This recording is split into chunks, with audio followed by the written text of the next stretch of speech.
Good afternoon, everyone. My name is Napoleon Montes, and I'm the head of Hiscox Miami.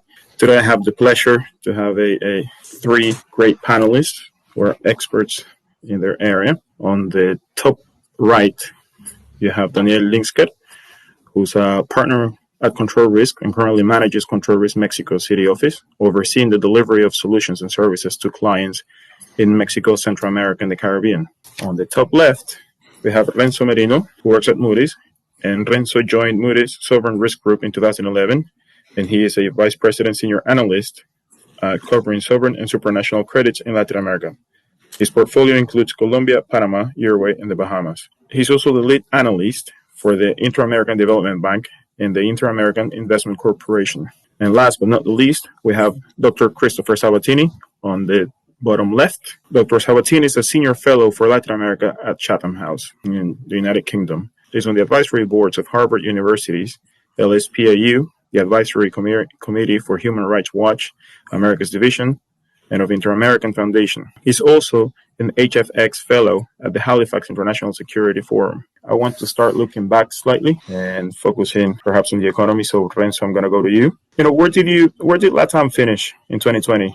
From an economic standpoint, what does that mean for 2021? What we're going to see in 2021 is more of a rebound of economic activity rather than a true recovery, just because of the very low base that we have for 2020. In terms of numbers, that means that 2021 growth numbers are going to be relatively strong, particularly if you compare them to the last 5 years prior to the pandemic, 2015 to 19, where on average Latin American economies only grew just over 2%. And in 2022, we would see still somewhat strong numbers. And the question that we have right now in terms of economic growth is, where does Latin America go after 2022? It doesn't feel like there's a light at the end of the tunnel just yet. Sadi, going to you as well, just setting the tone here. 2021, there's a few elections, some of them key, such as the Chilean reform bill. We'll talk about that one later. But how do you see the pandemic affecting these upcoming elections in LATAM? That's actually a very interesting question. And as always, it is always very hard to generalize about Latin America as a whole.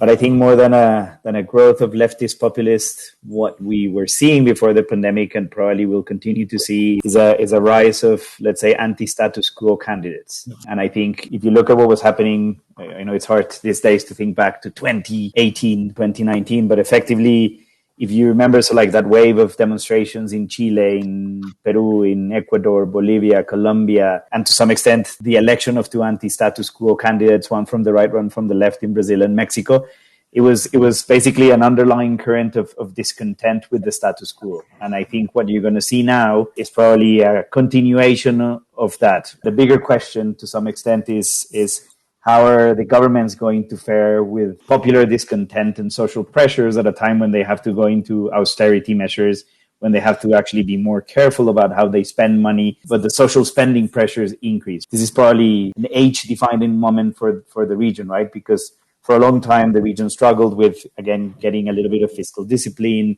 managing their debt more appropriately, and suddenly you're facing all of this massive pressure to spend, while you kind of probably need to be mindful of your fiscal position. Obviously, Renzo can talk more about that.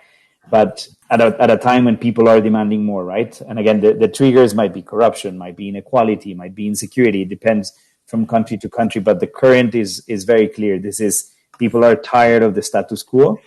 And so whichever leader from left or right, it comes up with a message that resonates with people saying, I want to change the status quo, that person is probably going to capitalize quite handsomely on whatever electoral cycle we get. Social unrest and social effervescence is an issue, and austerity measures are typically a catalyst of social upheavals. If you have to make your bet, who do you think or which list of countries are more likely to start imposing austere measures in the short term based on their fiscal position? Well, in the very short term, considering the short term 2021, while you're going to see fiscal deficits definitely fall from the highs that we saw in 2020, we're probably going to still see very large fiscal deficits.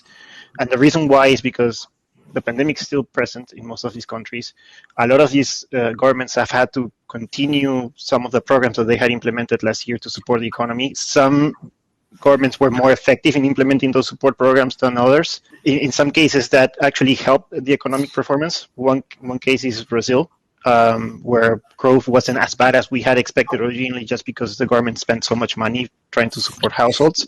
We're seeing things that we hadn't seen in the past. For example, Panama, which has a very long track record of being a fast-growing economy, we actually estimate that the economy probably contracted more than 15% last year, the largest contraction in the region. What this means is that governments in the region, which had already somewhat constrained fiscal space, fiscal positions before the pandemic, are much worse today. This is a reality around the world, but in the case of Latin America, it's more complicated by different factors. Today, governments in Latin America will have debt to GDP ratios of the burdens that are 13 percentage points higher than what they were before the pandemic. So that means that the median Latin American economy will have a debt to GDP ratio of over 60%. Now, the problem that we see going forward is what will be the medium-term growth prospects that will help not only governments reduce fiscal deficits, but also stabilize the burdens. And at the same time, prior to the pandemic, we already considered social risks, social tensions to be a rising issue affecting sovereign credit profiles in the region, and also potentially increasing political risks in Latin America. With the pandemic, poverty rates increasing, inequality, that's going to have important spillovers on the fiscal accounts and economic growth in the coming years.